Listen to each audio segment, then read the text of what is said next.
Aconteceu de novo. 16 pessoas da Ordem do Templo Solar, uma das seitas apocalípticas que aparecem cada dia, cometeram suicídio coletivo. A polícia francesa descobriu num bosque da aldeia de Pierre de Cherren, perto da aprazível Grenoble, 16 mortos, entre os quais 3 crianças.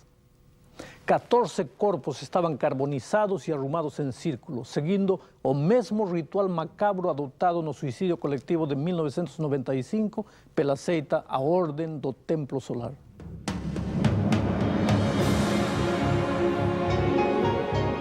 Ele permaneceu através dos tempos. O livro de Deus, a Bíblia, indispensável em nosso mundo complexo. Está escrito, transmitindo esperança ao redor do mundo. Apresentado por Alejandro Bulhon. Hoje, o selo de Deus. Existe no coração humano um certo medo existencial. Independente de religião, cultura ou posição social, existe no fundo de cada ser humano a sensação de que este mundo caminha rumo à sua destruição completa. A pergunta é como? Os estudiosos do crescimento populacional acreditam que a humanidade está se multiplicando tão aceleradamente que chegará um ponto em que toda a produção de alimentos não será suficiente para atender às necessidades humanas. Os mais pessimistas creem até que os homens começarão a se devorar uns aos outros. Há, por outro lado, aqueles que temem uma guerra nuclear. Acreditam que este planeta não sobreviveria a uma série de explosões atômicas. Para onde fugir então? Veja, a violência, o desamor, a exploração do homem pelo homem, fazem sentir que este mundo não é um lugar seguro para se viver. Os princípios morais que ainda serviam como alicerces de uma sociedade justa estão sendo cada vez mais discutidos e colocados de cabeça para baixo. Racionaliza-se em torno do que é certo e errado. Discute-se o princípio de autoridade. Rejeitam-se os valores espirituais.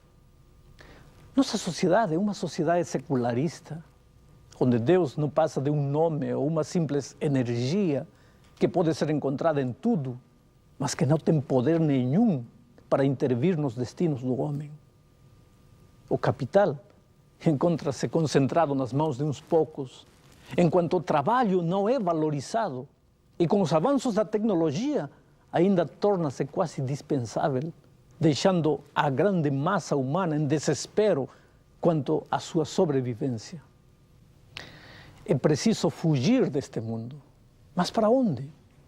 É isso o motivo porque neste início de século aparecem constantemente cultos apocalípticos que, apesar dos trágicos desenlaces a que chegam, conseguem seguidores em todos os países e em todas as classes sociais. Estima-se hoje que só na Grã-Bretanha existem por volta de 500 cultos apocalípticos, chegando esse número a 2.500 nos Estados Unidos.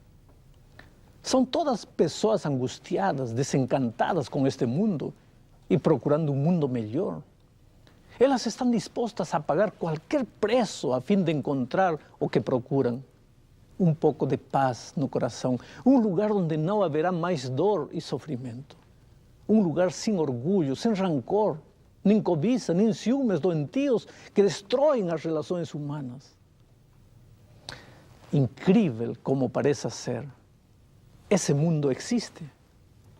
Não está no planeta Sirius, como alguns pensam, nem virá com a era de Aquários, como outros pensam. O apóstolo João o descreve em Apocalipse 7, versos 9, 13, 14, 16, 17, deste modo. Vejamos. Depois destas coisas vi, e eis grande multidão que ninguém podia enumerar, de todas as nações, tribos, povos e línguas, em pé diante do trono e diante do Cordeiro, vestidos de vestiduras brancas, com palmas nas mãos. Um dos anciãos tomou a palavra dizendo: estes que se vestem de vestiduras brancas, quem são e de onde vieram? Respondi-lhe: meu Senhor, tu o sabes. Ele então me perguntou: são estes os que vêm da grande tribulação? Lavaram suas vestiduras e as alvejaram no sangue do Cordeiro.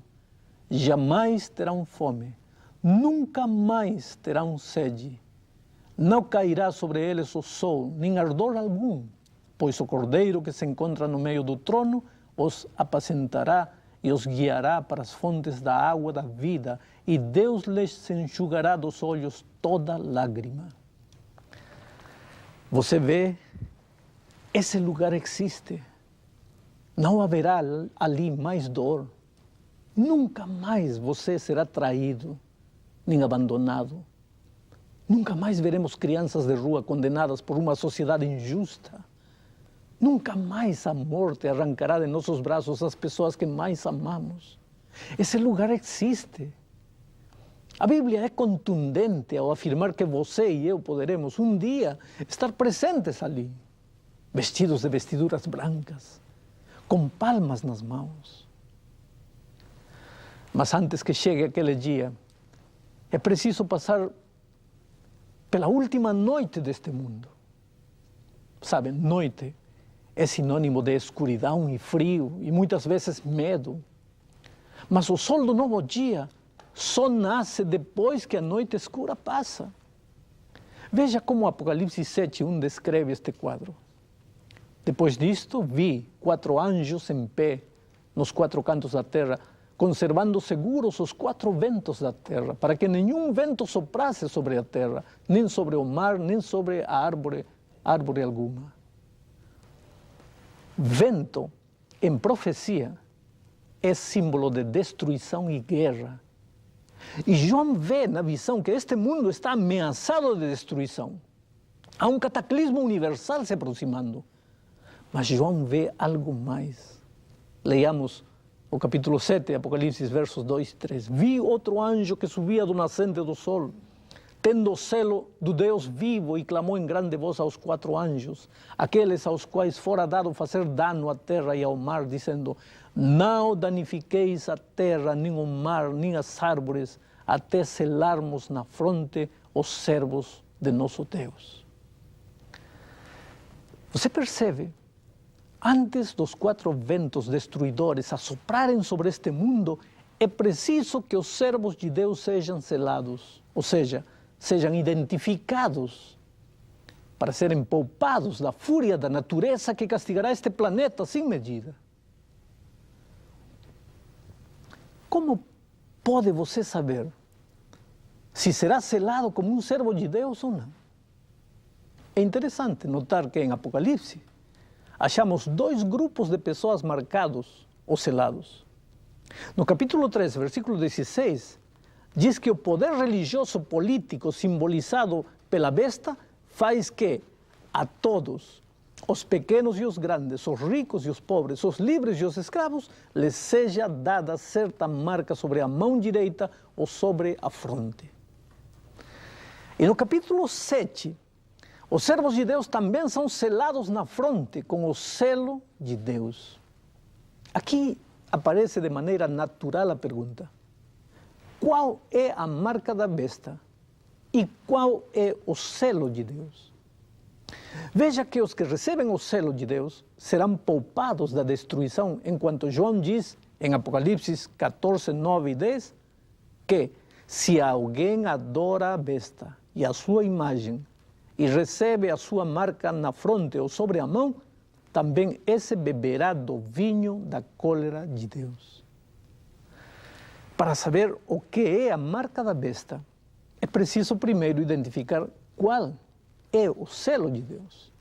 A marca da besta será o contrário, naturalmente. O selo, geralmente, é a identificação de uma pessoa. O selo compreende nome, atribuições, autoridade, caráter do dono do selo.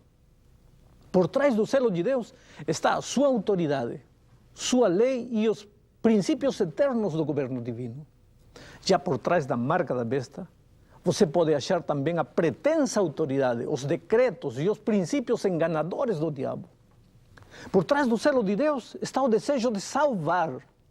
Por trás da marca da besta encontra-se a vontade de destruir. Por trás do selo de Deus estão o Pai, o Filho e o Espírito Santo. E por trás da marca da besta estão o dragão, a besta e o falso profeta.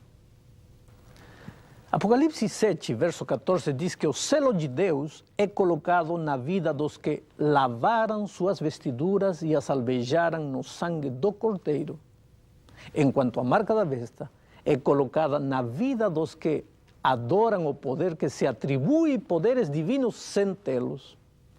Aqui está em jogo novamente a autoridade divina. Quem tem a última palavra? A quem se deve obedecer? Se você for à Bíblia, achará em Ezequiel 20, a seguinte declaração: santificai os meus sábados, pois servirão de sinal entre mim e vós, para que saibais que eu sou o Senhor vosso Deus. Você pode dizer, esse verso estava se referindo ao povo de Israel, mas não está, não. Se você analisar sem preconceitos a Sagrada Escritura, descobrirá que ao longo da história humana Deus teve sempre sua igreja. Esta igreja estava formada sempre pelos filhos de Deus que queriam obedecer à autoridade divina.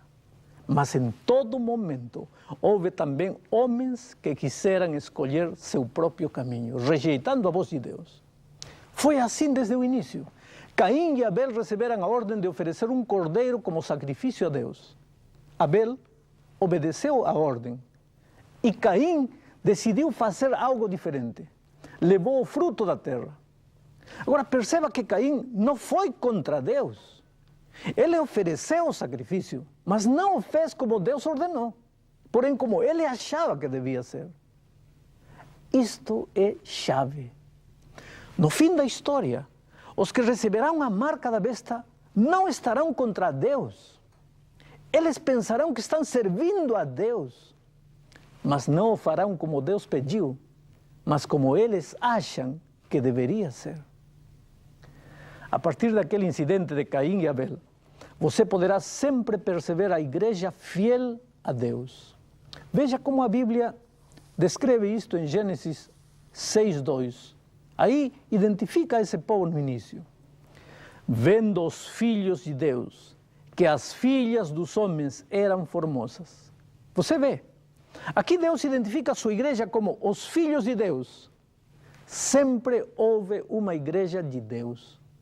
Não havia estrutura organizada, claro, mas havia uma igreja de Deus formada por filhos dispostos a obedecer. Esse grupo de pessoas que estavam dispostas a ser fiéis a Deus e que acreditavam na salvação em Cristo, simbolizada no sacrifício do Cordeiro, chegou com o tempo a ser o povo de Israel, que além de ser a igreja de Deus, foi também um país politicamente organizado. Tinha o sumo sacerdote, que era a autoridade espiritual, e o rei, que era a autoridade política. A tendência de Israel ao crescer como nação foi a de corromper-se doutrinal e espiritualmente. Veja como o profeta descrevia essa situação. Jeremias 6, do verso 13 ao 15, diz assim: porque desde o menor deles até o maior, cada um se dá a ganância, e tanto o profeta como o sacerdote usam de falsidade. Curam superficialmente a ferida de meu povo, dizendo paz, paz, quando não há paz. Serão envergonhados porque cometem abominação sem sentir por isso vergonha, nem sabem que coisa é envergonhar-se. Mas apesar da corrupção do povo e dos líderes religiosos, sempre existiu um remanescente fiel dentro de Israel, que esteve disposto a obedecer a Deus, e esse era o verdadeiro povo de Deus, a sua verdadeira igreja. A grande tragédia de Israel foi pensar que o fato de um dia ter sido chamado povo de Deus garantia esse estado para sempre. Eles esqueceram que o cordeiro, que era sacrificado diariamente como símbolo de Jesus, seria o único que garantiria sua condição de igreja de Deus. Mas em João capítulo 1, verso 11, diz que Jesus veio a este mundo. Diz assim, veio para o que era seu e os seus não o receberam. Jesus era o Messias Salvador. Ele era o verdadeiro rei de Israel, mas o povo judeu gritou: não temos outro rei senão a César. A situação espiritual de Israel, quando Jesus nasceu, era calamitosa. Jesus começou a condenar a hipocrisia de seus líderes. Eram líderes aparentemente espirituais, reclamavam para si o direito de ser povo de Deus, mas estavam longe de serlo. O erro do cristianismo está em pensar que Israel foi rejeitado por Deus e substituído pela igreja cristã. Se você estudar conscientemente a Bíblia, verá que não é assim. Deus formou a igreja cristã a partir de Israel e não em substituição a ele. Jesus escolheu o remanescente fiel, aqueles que o aceitaram e o seguiram. A maioria o rejeitou, mas 12 decidiram segui-lo e decidiram ser fiéis e obedientes a Deus. Esses 12 discípulos foram a base do que viria a ser a igreja cristã. A característica distintiva do cristianismo é aceitar a Jesus como Salvador e obedecer os mandamentos de Deus. E uma das chaves dessa obediência é o sábado como dia de repouso. Ezequiel diz que o sábado é o sinal, o selo, a identificação e a marca de Deus. Que o sábado foi só para Israel? Um momento. Não pode ser. Porque na criação, quando ainda não existia o povo de Israel, já fora estabelecido o sábado. O sábado era o sinal do povo de Deus. Que Israel já foi rejeitado e junto com ele o sábado? Um momento aí. Também não pode ser. Porque em Apocalipse 7:4, João diz: então vi o número dos que foram selados, que era 144.000 de todas as tribos dos filhos de Israel. Você vê, o remanescente espiritual de Israel é o cristianismo. São os que aceitaram Jesus como Salvador. Por isso, lavaram suas vestiduras e as alvejaram no sangue do Cordeiro. E são também os que decidiram guardar os mandamentos de Deus, que inclui a observância do sábado. E por isso recebem o sinal de Deus na fronte. Mas agora vem o inimigo de Deus e tenta impor sua própria maneira de adorar e obedecer. Você sabe, o diabo é astuto. Se ele não conseguir levar você a negar a existência de Deus e rejeitá-lo, o levará a obedecê-lo, mas a obedecê-lo de maneira errada. No jardim do Éden disse Deus: se tocares do fruto dessa árvore, morrereis. Aí vem o diabo e diz: não morrereis. No coração de sua santa lei, disse Deus: lembra-te do dia do sábado para santificá-lo. E aí vem o inimigo e diz: não precisa ser sábado, pode ser também domingo. A Caim, ele disse: não precisa ser um cordeiro, pode ser também o fruto da terra. Enfim, não é como Deus diz, pode ser como você achar melhor. Mas aí está o perigo, em pensar que se está servindo a Deus, quando não se está. Pensar que se está obedecendo, quando está se agindo contra a vontade de Deus. Pegue sua Bíblia, seja sincero e tome todo o tempo que você precisar para achar um verso bíblico, só um, que diga que o sábado não é mais o dia de repouso e que foi substituído pelo domingo.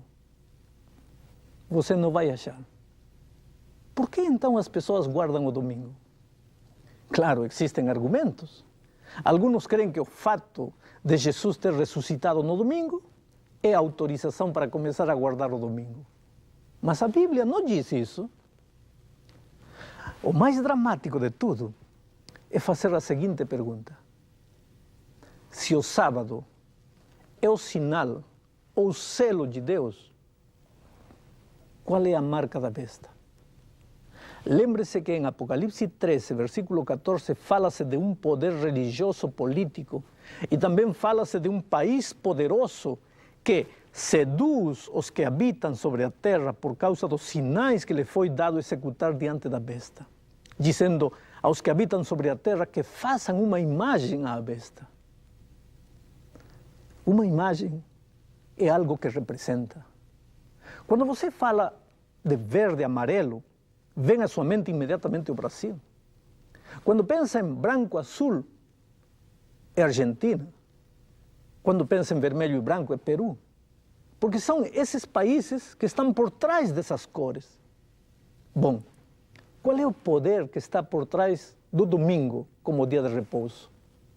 Mais ainda, Apocalipse 13 continua dizendo que aquele poder faz que a todos, pequenos e grandes, ricos e pobres, livres e escravos, lhes seja dada certa marca sobre a mão direita e sobre a fronte, para que ninguém possa comprar ou vender, senão aquele que tem a marca, o nome da besta ou o número de seu nome. Ah, meu querido, isto é assustador. Aqui a profecia indica que chegará um momento na história deste mundo em que quem guardar o sábado não poderá comprar nem vender. Parece imaginação doentia? Pois vejamos hoje, ainda em tempos de paz, se todos os jovens que guardam o sábado têm o direito de fazer suas provas na universidade em outro dia. Vejamos se todas as pessoas que guardam o sábado podem fazer concursos públicos para cargos públicos. Vejamos se todas as pessoas têm o direito de trabalhar no domingo em lugar do sábado. Querido, não é um assunto de mania de perseguição. É algo profético. Está escrito com toda clareza na Bíblia. Só que o assunto não é apenas uma questão de sábado ou domingo. O pano do fundo é obediência e adoração. Os seres humanos parecem não perceber que o inimigo está conseguindo o que sempre se propôs. Mas em Apocalipse 14, versículo 7, levanta-se um grupo de pessoas simbolizadas pelo anjo para proclamar em alta voz o Evangelho eterno. É algo que não muda. Eterno, sempre foi assim. Salvação em Cristo e obediência aos seus mandamentos.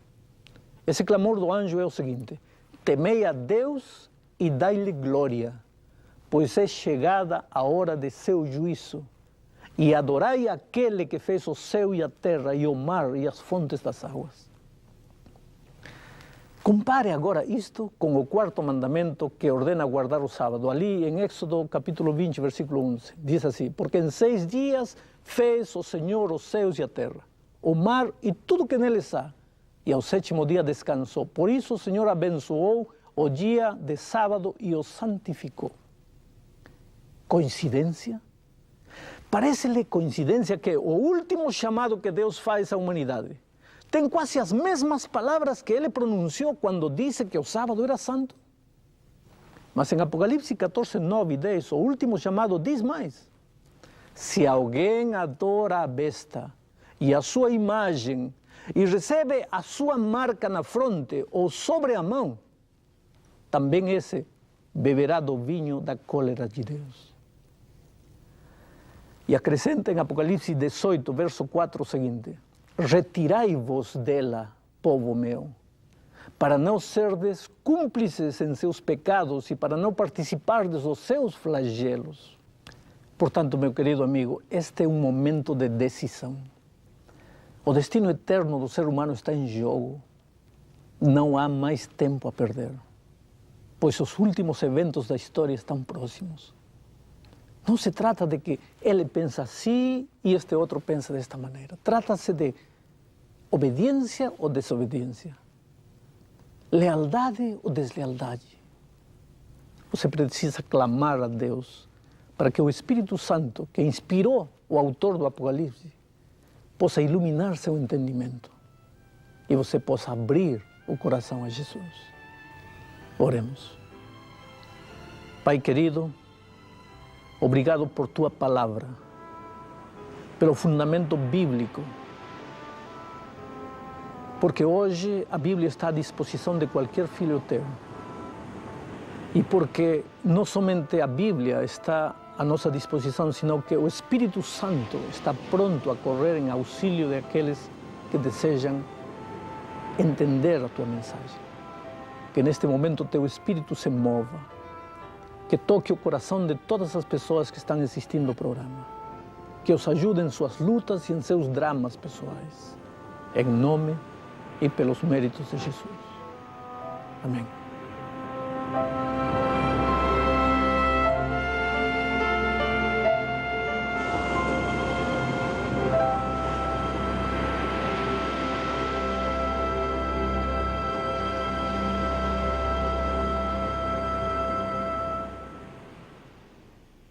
Sei de um lugar de amor, longe de toda dor, aonde vou a paz buscar. Entre a vegetação, prostrado em oração a Deus.